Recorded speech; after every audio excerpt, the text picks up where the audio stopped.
చంద్రబాబు నాయుడు, నితీష్ కుమార్ మద్దతుతోనే మోదీ నల్ల చట్టాన్ని తీసుకొచ్చారు. వక్ఫ్ సవరణ చట్టం రాజ్యాంగ విరుద్ధమన్న ఓవైసీ. కేంద్రంలోని బీజేపీ సంకీర్ణ ప్రభుత్వంలో కీలక భాగస్వాములైన టీడీపీ అధినేత చంద్రబాబు నాయుడు, బీహార్ ముఖ్యమంత్రి నితీష్ కుమార్ సంపూర్ణ సహకారంతోనే ప్రధాని నరేంద్ర మోడీ వక్ఫ్ నల్ల చట్టాన్ని తీసుకురాగలిగారని ఏఐఎంఐఎం అధినేత, హైదరాబాద్ ఎంపీ అసదుద్దీన్ ఓవైసీ ఆరోపించారు.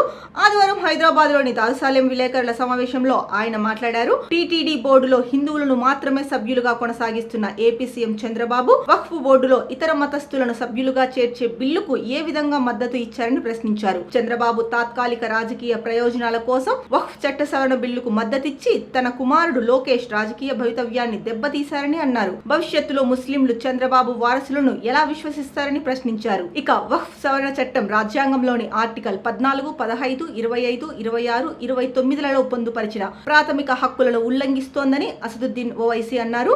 మోదీ ప్రభుత్వం ఈ చట్టం ద్వారా ముస్లింల హక్కులన్నింటినీ లాక్కుందని ఆవేదన వ్యక్తం చేశారు. మోదీ సర్కార్ దేశంలోని ముస్లింలకు వ్యతిరేకంగా పనిచేస్తోందని ఆరోపించారు. వక్ఫ్ పై బీజేపీ చెప్పేవన్నీ అబద్ధాలేనని మండిపడ్డారు. హిందూ, జైన, సిక్కు ఎండోమెంట్ బోర్డులలో ఆ మత విశ్వాసాలను అనుసరించేవారు మాత్రమే సభ్యులుగా ఉంటారని, అలాంటప్పుడు వక్ఫ్ బోర్డులో ముస్లిమేతరులు సభ్యులుగా ఉండడం సబబా అని ప్రశ్నించారు. ఈ చట్టాన్ని అడ్డుపెట్టుకుని వక్ఫ్ భూములను ఆక్రమించిన వారికే వాటిని కట్టబెట్టే ప్రమాదమని ఆందోళన వ్యక్తం చేశారు.